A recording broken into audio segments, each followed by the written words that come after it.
Aquarius, welcome po sa ating channel. At ito ay inyong Daily Gabay Tarot Reading for October 9, 2024. Please be reminded kung naka-resonate kayo, comment down. Kung hindi kayo naka-resonate, ibigay niyo po sa iba kasi channel reading po ito. This is for you, Aquarius, ngayong October 9, 2024.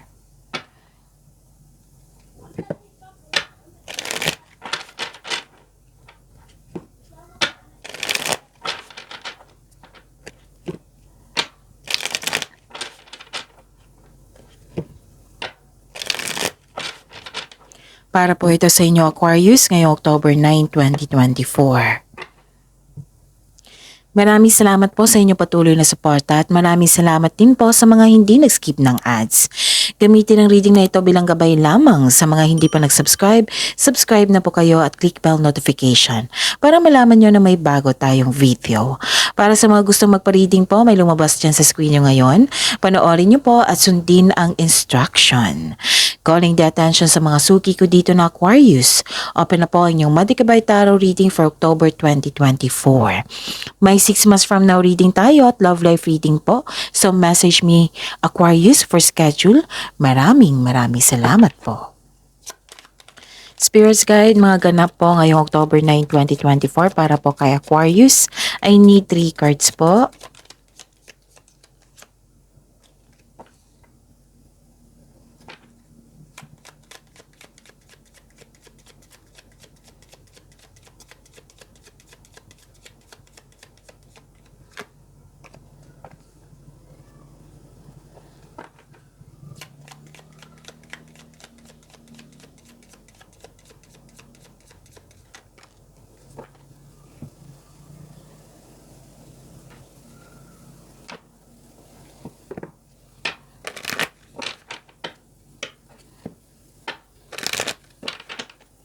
Spirits Guide, message na po.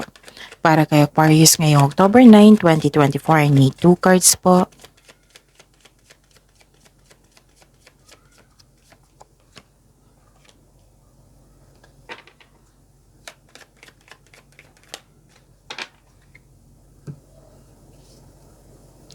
Okay, Aquarius, ngayong October 9, 2024. Wow, may solusyon sa inyong problema dito. May sagot na sa inyong mga katanungan. May change for the better dito. Pwedeng bigla ang pagbabago po ito. Oh, and I consider this is new beginning. Busy kayo ngayon. Labas-pasok kayo sa isang building na may inasikaso kayo.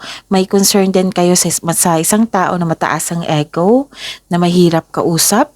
And nakita ko dito may separation, pwedeng loss of connection ito or separation na yung separation of responsibilities. Basta may ganap na separation dyan kasi iba-iba tayo na sitwasyon sa araw-araw, di ba?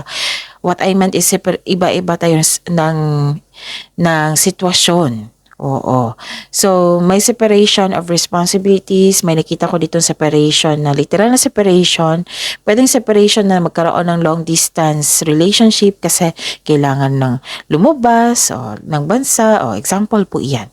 Nakikita ko rin dito na tahimik lang kayo ngayon. Gusto nyo magkaroon ng solitude, yung mapag-isa muna para magkapag-isip ng mabuti, para sa pagbalik mo, re-energize ka na, may solusyon ka na sa problema, may sagot ka na sa inyong mga katanungan, yung makapag-isip ng mabuti, yung gusto mo ng tahimik lang. Ganon. Tahimik ka lang kumilos, ganon. Nakita ko dito. Para pagbalik mo, you are recharge ka na, ganon. May solusyon na. Tahimik ka lang dito. Parang nire-restrict mo yung sarili mo. Na kung pwede na parang walang kausap, yung gusto mo, ikaw lang maggawa, ganon. Yun. May moment na ganyan. Pero natutuwa ka dito kasi yung isang kaibigan mo or favorite person mo, sinamahan ka ngayon. Oh, maano siya yung nagbigay ng inspirasyon sa iyo, wisdom message. Basta napatunayan niya ang loyalty niya sa iyo, yung support niya sa iyo. Natutuwa ka sa kanya. You're happy. And nakita ko rin dito, pwedeng may kasama ka, bagong pet, bagong kasamahan dyan, na magaan ang loob mo sa kanya. Pwede din na hard kayo as katiwala. Pwede din na may bago kayong gamit dyan na sobrang tuwa mo. So, yun. Communication is the key. Kasi may gusto kang kausapin, di ba? Dito na hindi makausap, mahirap kausap. So, communication is the key and improve your communication skills. And a win-win outcome is forecast. May pagbabago talaga. Dalawang card na po nagsabi niya na may pagbabago. Spirits guide.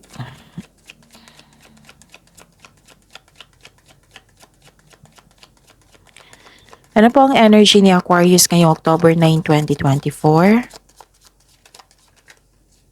Kunin ko po. And the clarification of this card po.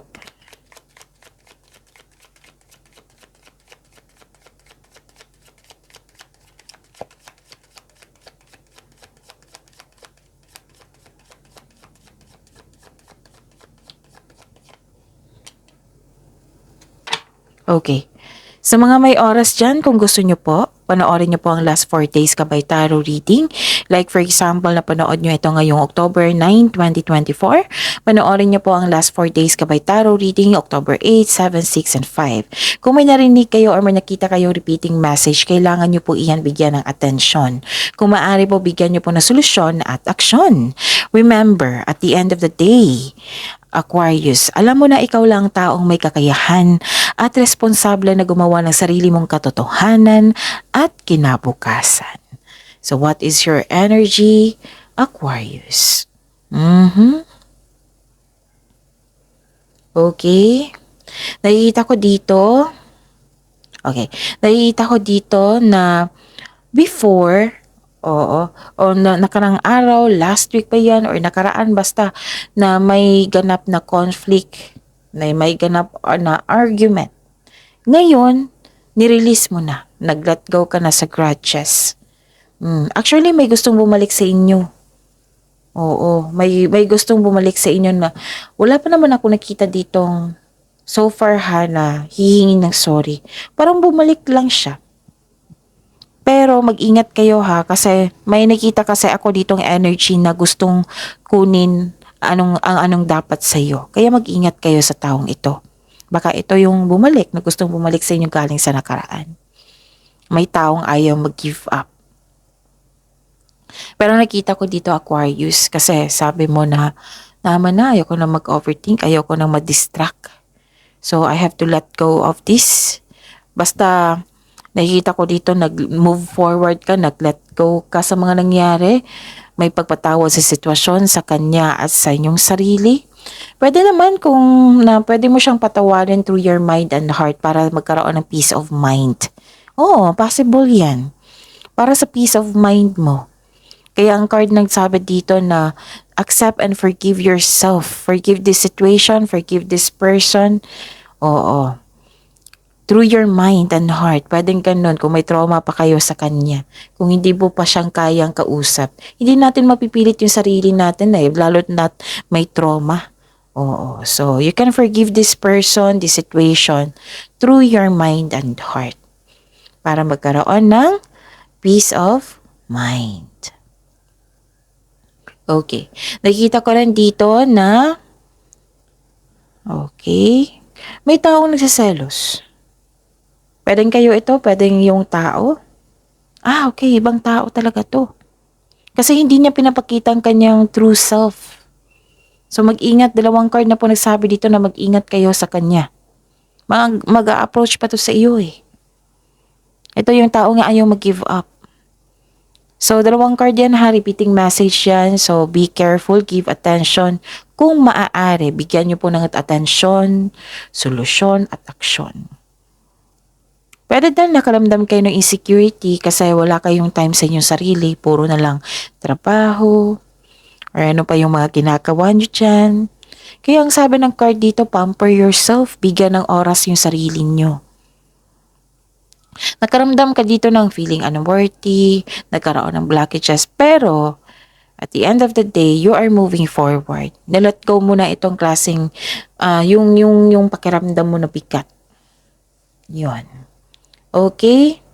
So, give time for yourself. Put boundaries sa mga nagsisalo sa inyo and let go of these feelings. Forgive yourself and forgive this person and the situation. Maraming paalala dito yung cards nyo. Spirit's Guide, career and money ni Aquarius ngayong October 9, 2024.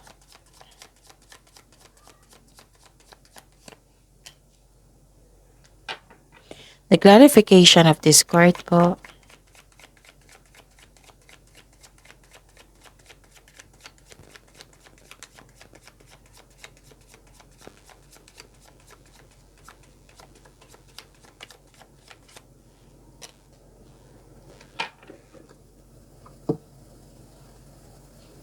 Yung weekly gabay tarot reading nyo is nakafocus sa career and money. Kung gusto nyo karagdagang ng mensahe, gabay, panoorin nyo po iyon.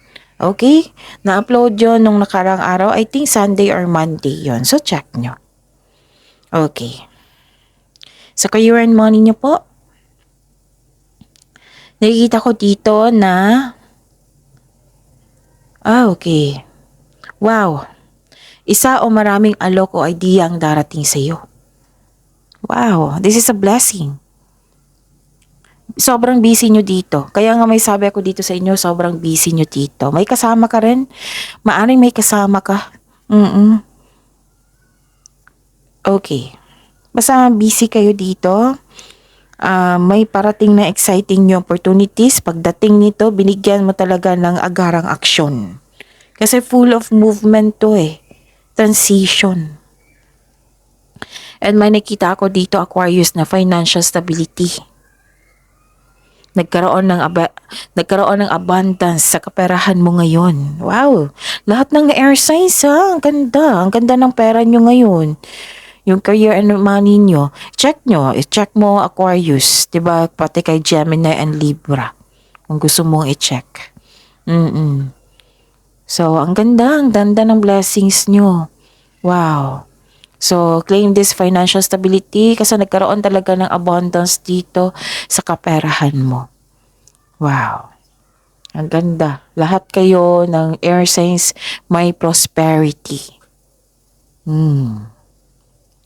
Okay. Ano pa?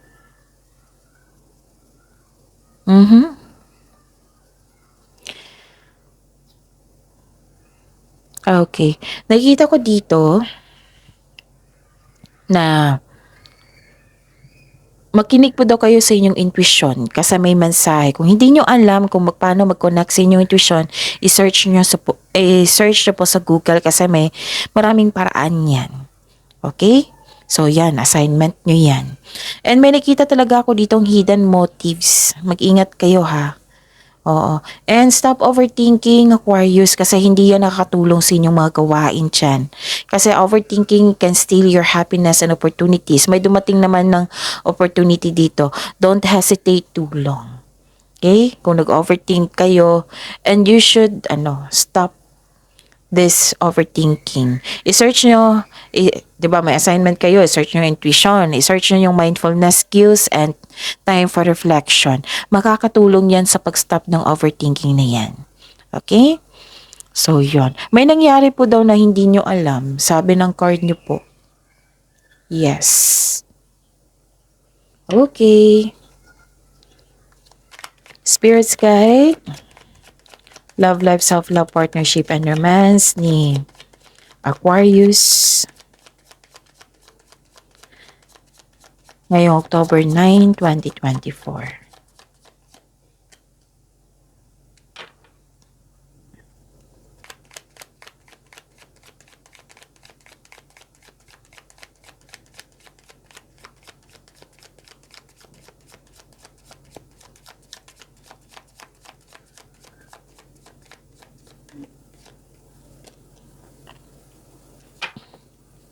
Maraming salamat po sa patuloy na tiwala at suporta sa ating channel. At maraming salamat din po sa mga hindi nag-skip ng ads. May lumabas dyan sa screen nyo ngayon, panoorin nyo po. Kung gusto nyo po iyan, then follow instruction. Wow. Para sa mga may relasyon sa buhay mag-asawa, nagkaroon ng sense of stability dito. Parang may project kayo. Like for example, sa mga may relasyon, bibili kayo ng bahay, lupa, buying engagement ring. Paghahanda to sa pagbuo ng pamilya. Sa buhay mag-asawas, oo, nakikita ko dito na yun, yung proyekto nyo. Like pag-iipon para magkaroon ng gamit, ng property, ganon. Paghahanda to May sense of stability talaga ako nakikita dito para sa pag-level up nyo. You're building stability, conserving resources. May nakita ko dito magpapatayo ng bahay kasi may nakita kong structure.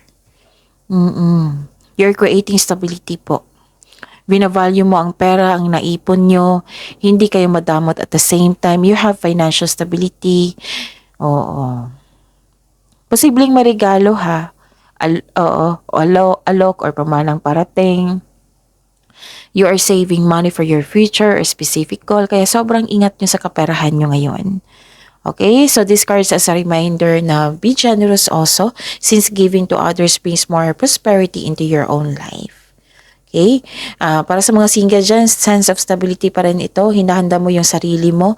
Yung kumbaga, darating naman yung pag-ibig na yan. Dito na muna ako mag-focus sa career and money kasi gusto ko magkaroon ng bahay at lupa, properties, investment para pagpasok ng pag-ibig na ito, then yun na. Oo. Pero I believe mas gusto mong may sense of stability yung future to be mo, yung magiging partner mo. Kasi mas lalago kayo Oo. Naging wiser kayo dito.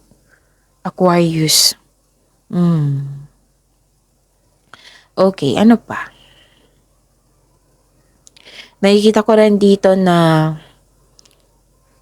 may concern kayo sa isang tao na hindi marunong magpahalaga. Isip-isip mo to. Pwedeng na-miss mo siya pero may naisip kayo sa nakaraan na ganitong concern. Na may kikilala kayo na very abusive sa isang sitwasyon, holding grudges, acting like a bully, kaya hanggat maaga iwasan mo tong taong ito. Okay? Yan yung concern mo and sana'y ma-overcome mo yan.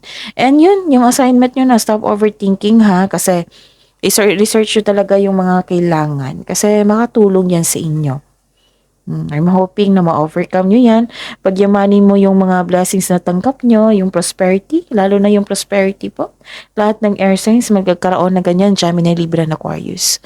So yun, I think na sabi ko na lahat. Aquarius, see you tomorrow. Please like, subscribe, and click bell button for notification para updated po kayo sa daily tarot reading natin. Maraming salamat po.